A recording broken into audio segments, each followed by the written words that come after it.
Good evening, everyone, and welcome to the March 24th, 2021 meeting of the Hyde Park Zoning Board of Appeals. Will each member of the board confirm that he is alone or that no one is present that may influence his vote? As called, please respond yes or no. James Agrawal, Yes. Paul Donnelly, Yes. David McNary, Yes. Richard Perkins, Yes. Herbert Sweet. Yes.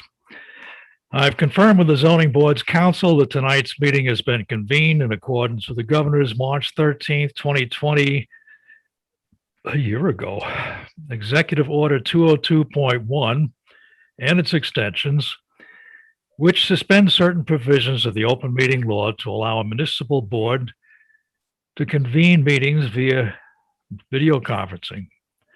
In accordance with the executive order, the public has been provided with the ability to view tonight's meeting, and a transcript will be provided at a later date. I've done a roll call of the board members, and there's a quorum present for this meeting. I've also confirmed with the zoning secretary this meeting has been duly noticed.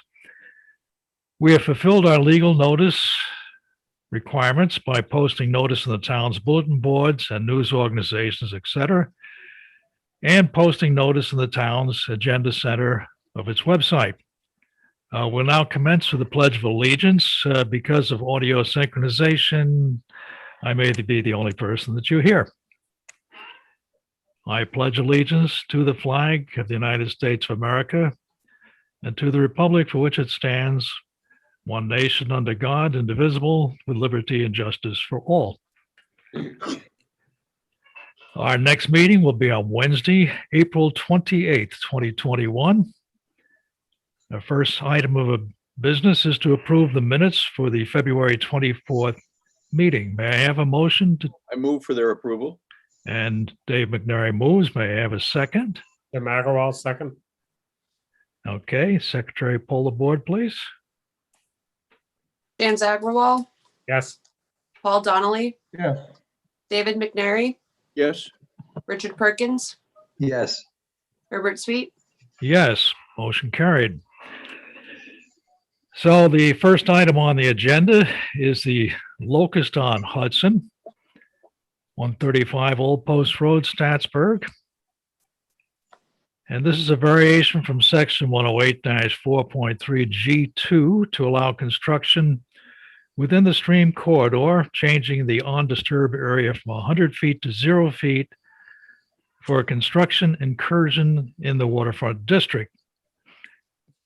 A little background, the public hearing was closed on July 22nd, and a written comment was received from Christopher Schultz and Ines Elskop within the post-public hearing closing period. It should be noted that our zoning officers determined that the ground disturbances are not construction, so no site plan is required. However, a review of the SWPPP plan by our attorney showed that the pond requiring an area variance is part of an 8.2 acre project on the parcel that is contiguous to a historic site, the Mills Mansion, renamed to be the Statsburg. According to 6 NYCRR 617.4, Type 1 action, Pren 9, and 6 NYCRR 617.3G, a full environmental assessment form is required. On receipt of it, the board can then determine what agencies may be involved and proceed with the application. And we have Mr. Stout here this evening, an attorney for the applicant, and he's going to tell us what they've done so far. Thank you, Mr. Chairman, board members. I appreciate the opportunity to address you tonight. As you might be aware, I was retained earlier this year by the applicant for the purposes you just mentioned, primarily for assistance in putting together that robust full environmental assessment form so that this board can commence and complete the secret process and take a hard look at the action that was taken in order to remedy the previous noncompliance in pursuit of an area variance and hopefully ultimately the lifting of the stop work order related to the property. I had previously updated your attorney, Mr. Logan, verbally before the last meeting. I thought it appropriate to appear this evening because more substantial progress has been made in the last month. In addition to retaining me, the applicant retained Hudson Valley Cultural Resource Consultants earlier this year to do the cultural investigation associated with the secret work. That field work was not able to progress until very recently, actually until the last 2 days because of the prevailing weather conditions for most of the winter.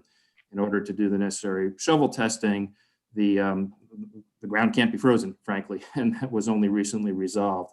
So Hudson Valley was out in the field on Monday and Tuesday doing the work. I understand that field work has been completed and it takes them about a week to turn around their report based on that work. Their intention is to promptly submit that to SHPO, State Historic Preservation, in order to obtain whatever review and recommendation SHPO might have on the matter. So currently we're projecting to be able to complete the environmental assessment form, certainly in advance of the submission deadline for the 28th, the April 28th meeting by the 14th. We don't control SHPO, obviously, so we may have SHPO's recommendations by the 14th, or we may not. We will certainly seek to expedite that to the maximum extent that we can. But we anticipate that all of the work that is within our control will be completed in advance and submitted to the board in advance of the 14th. So my request tonight, I understand the board would like to reopen the public hearing given the substantive nature of the secret submission, and we certainly understand that. Given that we expect to have that submitted before the next deadline, if the board would like to reopen the public hearing, I would request that you schedule that tonight to occur on the 28th. I understand that because of your COVID protocols, that you would also provide for a period for written comments to be submitted, and that you're also considering perhaps having an additional meeting in May. Our goal would be to get you everything by the 14th, have a public hearing on the 28th, continued for 7 days, and then be in a position hopefully to conclude the matter at your first meeting in May. Happy to address any questions that you might have, but that's where things stand now for us. Do you have anything other than the procedure that you might want to bring to our attention? No, there's nothing substantive to bring to your attention. With receipt of that report next week, a substantive submission to the board will quickly follow after that with a full environmental assessment form, all of its supporting materials, and everything we feel that the board would need to issue a negative declaration under secret. Okay. Seem to be what you were expecting, Patrick? Yes, I think that the timeline Mr. Stout has proposed is reasonable given the status of the review. Okay. All right. Let me see if any of the other board members have any questions. Dave McNary? We're assuming there's no major change in the project itself, as we had earlier been described to us. No change at all. This is primarily or really only to resolve that historic non-compliance and allow that pond construction work to be complete. If you're familiar with the property, there are some soil berms there that we'd like to address following the lifting of the stop work order. Yeah, we all took a field trip out there before you came on board.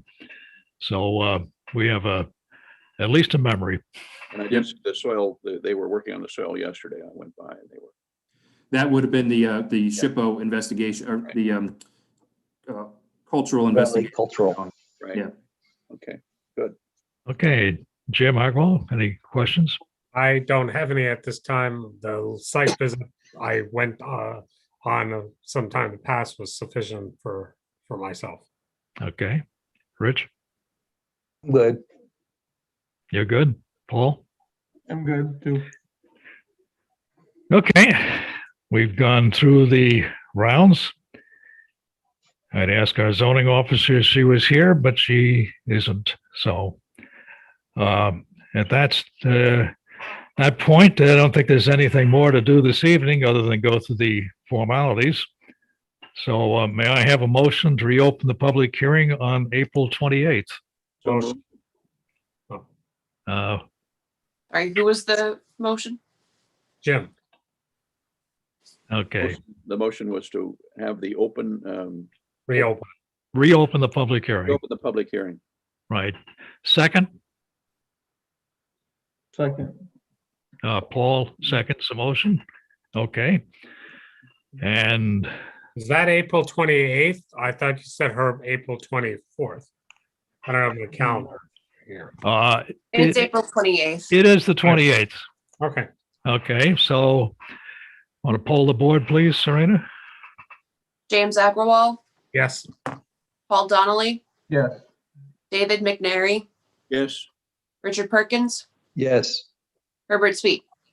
Okay, motion carried. So we will see you on April 28th and hope to hear from you sooner. Thank you. Greatly appreciated. You will. Have a good Okay, evening. good night. Thank you. Take care. Okay, we have another item to deal with here. This is Suleiman and Hava Dodik, Albany Post Road. And Mr. Will seems to be with us. At least I can see his picture.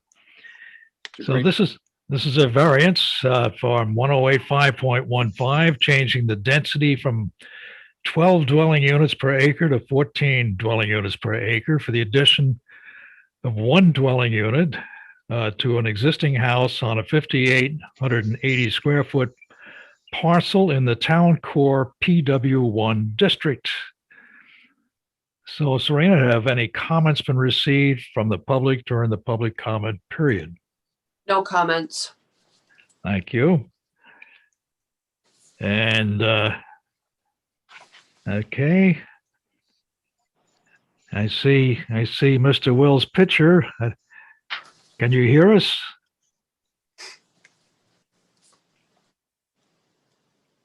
Well, I guess he's just gonna give us his picture. Let me start off by asking if there's any questions from any of the board members. Dave McNary, None. Jim Agwal, none. Rich Perkins, No. and Paul Donnelly.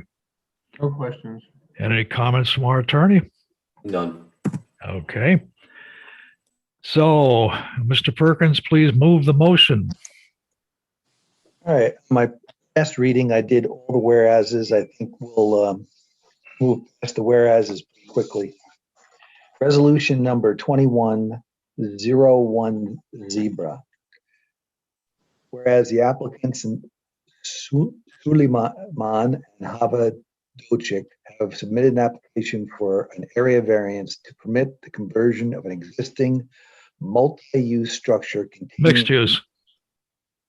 mixed use, containing commercial space and one dwelling unit to a two-family dwelling project on a property located at 4305 Albany Post Road, identified as tax parcel number 6065 20883070 in the Town Core District, subarea TC-1, the site. And whereas,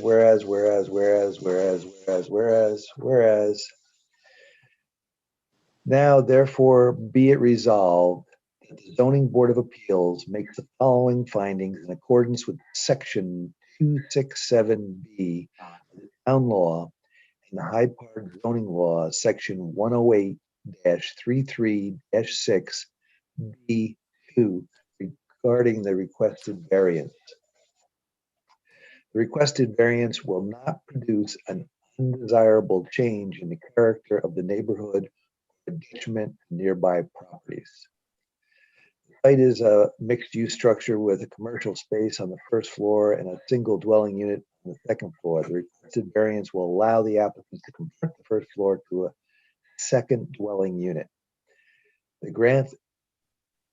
granting of the requested variance will not produce an undesirable change to the character of the neighborhood or cause detriment to nearby properties as the renovation involves an insignificant change to the exterior of the premises and will only result in changing an interior commercial space to a residential space, which will not result in a significant change to the impact of the site on other properties.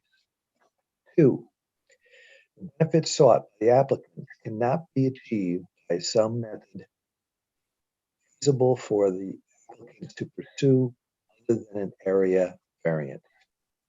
The applicant seeks to convert the existing structure of the site from a mixed-use building containing a commercial space and a one-dwelling unit to a two-family dwelling. To accommodate two-family dwelling units, a lot in the town core district must be at least 7,260 square feet in order to comply with the maximum permitted density of 12 DU per acre. The applicant are constrained by the size of the site, which is only 5,880 square feet. The only way to establish two dwelling units and comply with the density limitation would be to purchase adjoining property and merge it with the site. However, the neighboring parcels are already developed, and this is not a feasible alternative. 3, the requested variance may be considered numerically substantial as the permitted maximum average density for the site will increase by 2.82 DU per acre, 23.5%. However, as discussed herein, the impacts of the requested variance will not be substantial. The requested variance will not have an adverse effect or impact on physical or environmental conditions in the general neighborhood or district. The conversion of the structure from a mixed-use building to a two-family dwelling will involve a limited amount of ground disturbance and will not result in a significant increase in impervious surface area at the site, as there will be no increase in impervious parking area or the building footprint. Change in usage from mixed commercial and residential to purely residential will not result in a significant change in the intensity of the uses at the site. Moreover, actions of this type are presumed not to have significant adverse environmental impacts pursuant to the State Environmental Quality Review Act. Therefore, the requested variance will not have an adverse effect or impact on the environment. Number 5, the difficulties are self-created. Be it further resolved that the Zoning Board of Appeals hereby grants the requested variance subject to the following condition: payment of all fees and escrow. Thank you. May I have a second to the motion? Second, McNary. Dave McNary seconds. Secretary, please poll the board. James Agrawal, Yes. Paul Donnelly, yes, David McNary, Yes, Richard Perkins, Yes. Herbert Sweet, Yes, motion carried. All set for somebody to move in, I think. not quite yet. Not quite? thank you, sir. Okay, but at least you're through with us. Thank you all very much for your hard work. I really appreciate it. Thank you and good luck on your project. Well, you do it for money and we do it for the fun of it. Not just the money. The love of the game. We don't That's get right. paid. Okay, good night. Thank you. You as well. Okay. So we have a new public hearing for the Enclave extension, their 4th extension. Enclave is on Cream Street in Poughkeepsie, New York is their mailing address, but they're really in Hyde Park. That's why they're here to see us. So may I have a motion to open the public hearing? So Motion. moved. McNary, so moved. Okay, may I have a second? Jim Agrawal. Okay, and Secretary poll the board. James Agrawal, Yes. Paul Donnelly, Yes. David McNary, Yes, Richard Perkins, Yes. Herbert Sweet, Yes. And I see the applicant representative here, Ms. Drago, Good evening. Hi. not really known as Luke. No, not. I still haven't fixed that, obviously. So when you give us a refresh, it's been a month, and so you can just give us a short refresh to get started. Yeah, we're just seeking an extension of the variance for density. And again, we're still working on our plans. We're hoping to get into DOH soon and really get the ball rolling, hopefully sometime this year. Okay. So any questions from our board members? Start with David McNary. Time frame here. I know the last time we talked, you thought that there would be substantial progress in the next couple of months.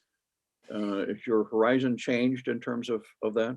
No, we're still pushing for that. We're simultaneously putting our plans together and executing contracts for work so that we can get into the Department of Health and be ready to go once they issue an approval.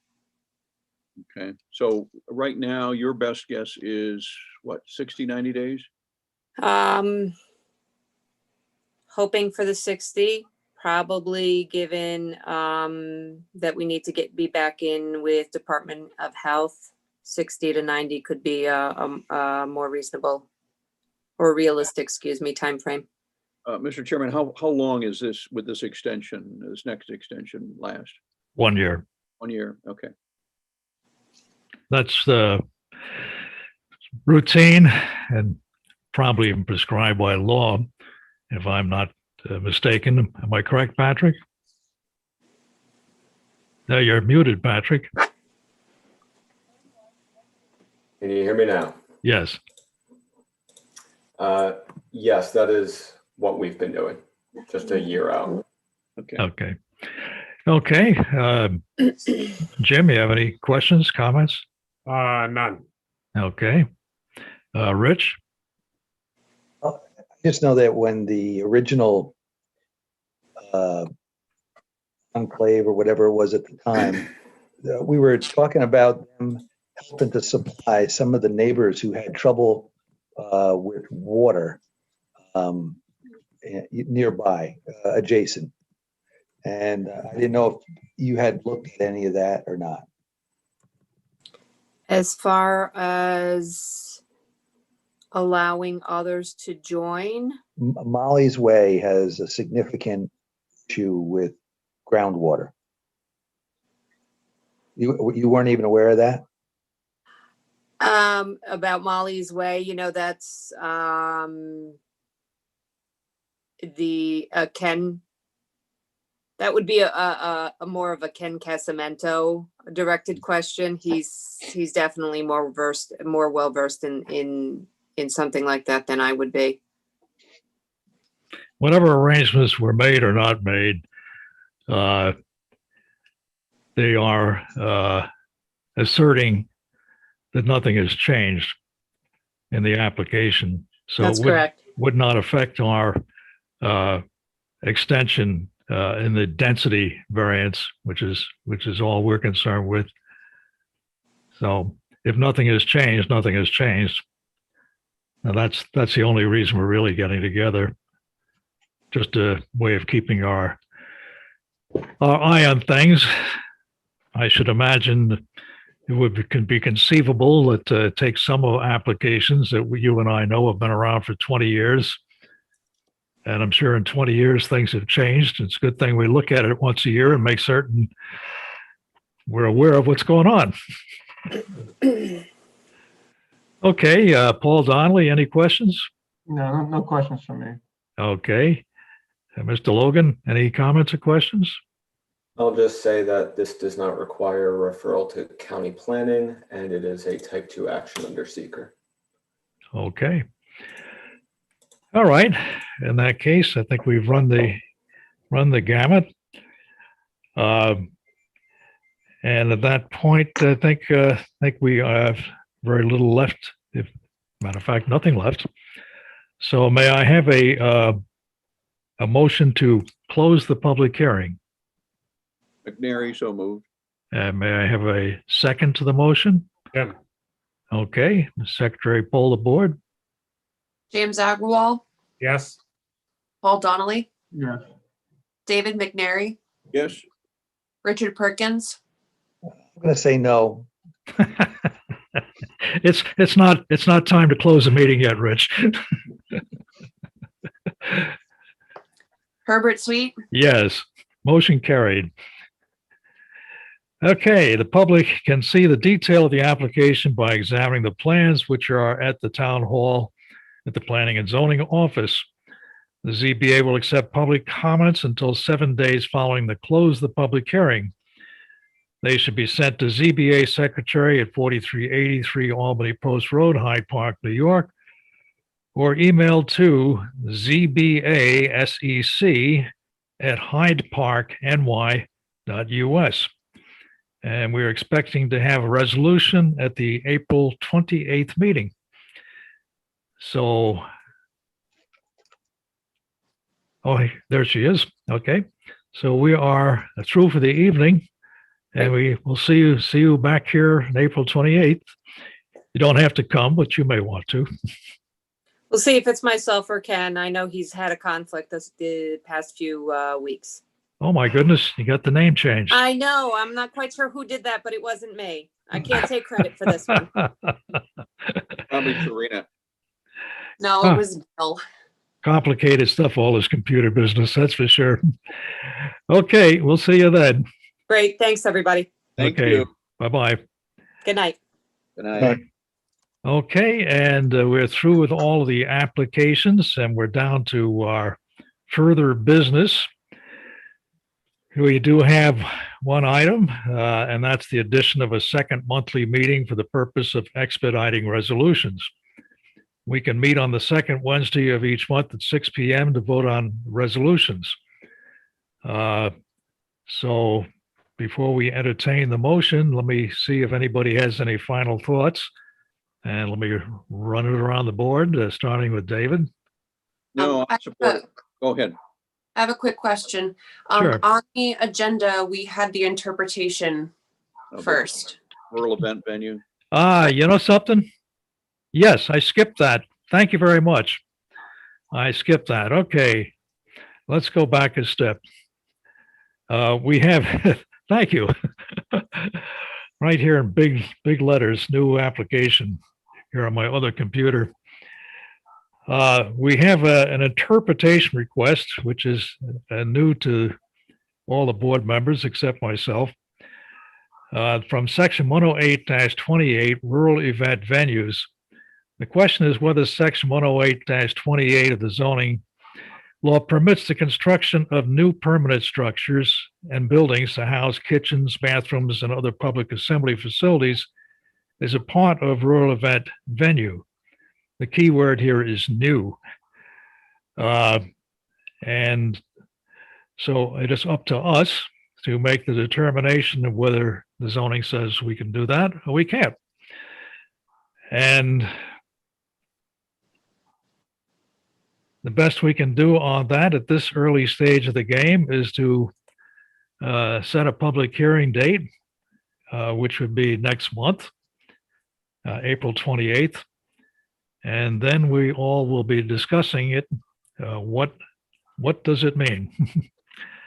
Supreme Court, but at the other end, same idea.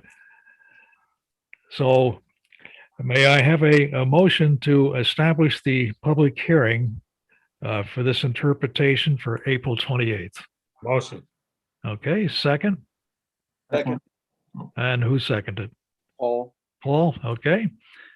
And our alert secretary will now poll the board. James Agrawal, yes, Paul Donnelly, Yes. David McNary, Yes. Richard Perkins, Yes. Herbert Sweet, Yes. Okay, so we've got some interpreting to do. Now we'll get to the further business. Chairman, will we get additional information on this issue No. Yes. for the meeting? Yes? Yes? Well, she knows something I don't. Okay. After all, she is the secretary. If I can chime in. Yes. The zoning administrator has submitted this application for an interpretation. She has since talked with the ZBA chair and myself, and I understand that she might be submitting additional material that could be helpful for the board in determining one way or the other. So you should be able to review that prior to the public hearing. If not, we will certainly discuss it at the public hearing. Okay, thank you, Patrick. Why is the chairman the last to know? We won't tell you. Okay, folks. So moving on to further business, as I mentioned before, the issue of adding a second meeting for the purpose of expediting resolutions. And we've all chatted with our attorney on this, and so this is not new to anybody, but I will clarify that we had an attorney-client discussion at which no decisions were made and no discussions were had about applications pending before the board. Please continue. that's After my exactly, disclaimer. that is exactly correct. An attorney-client discussion on the legalities of the issue before us. So, before we go on with the motion, let me see if there's any final thoughts from the board members. Start with David McNary. No, No. Jim Agrawal. No, No. Mitch Perkins Not tonight. and Paul Donnelly. No. Okay. So I'll make the motion myself. And that is that the ZBA wishes to schedule additional monthly meetings for the purpose of voting on application resolutions for which the public hearings have been closed at the prior regular monthly meeting. These meetings will consist of ZBA votes on fully considered applications and will not be used for listening to applicant presentations or holding public hearings. If the ZBA does not have any resolutions to vote on at such a meeting, the meeting will be canceled. These monthly resolution meetings will be scheduled for the second Wednesday of each month at 6 p.m. throughout the remainder of 2021, with the exception of the months of November and December. Do we have a motion to schedule? Oh, I just made the motions. So do we have a second to the motion? I would second, Mr. Chairman. Mr. McNary seconds it. The secretary poll the board, please. James Agrawal, yes, Paul Donnelly, Yes. David McNary, Yes, Richard Perkins, Yes. Herbert Sweet. Yes, motion carried. And we've run out of stuff to talk about. Yes, go ahead, Neil. I can just interrupt. I just would like to thank this all-volunteer board for committing to this second meeting. I think it's just going to be very useful and really help our residents in this troubling time. And everything is so difficult, and I think it's just going to make the process a lot easier and move faster. So I thank you very much for committing to this. thank you for bringing it to our attention. Oh, really. That's a good idea. It's a good idea. Why drag things out? No, thanks. Okay, so, and there's nothing left to do. So may I have a motion to adjourn the meeting? Second. Jim Third, fourth, motions fifth. and Rich seconds. And as usual, I'll Hold have on. the, Who motioned? me, what's that? Jim. And Rich Perkins second to the motion. Okay, now it's your job, Serena, to see if we all really want to go home. We are home, but James Agrawal, Yes. Paul Donnelly, Yes. David McNary, Oh, Richard Perkins, No. Herbert Sweet. a simple majority wins, yes. And I'm sure our secretary will absolutely correctly registered the insanity. No, she won't. Serena, it's been an hour and a half since you ordered your food. Yeah, where's the food? Yeah. It's not here yet. Yeah. Where did you get it from? Joe Cristiano's. No kidding. Nice. Nice. Like their pizza. That's good. I like it too, but it's not here yet. So They ran out of dough. Okay, guys.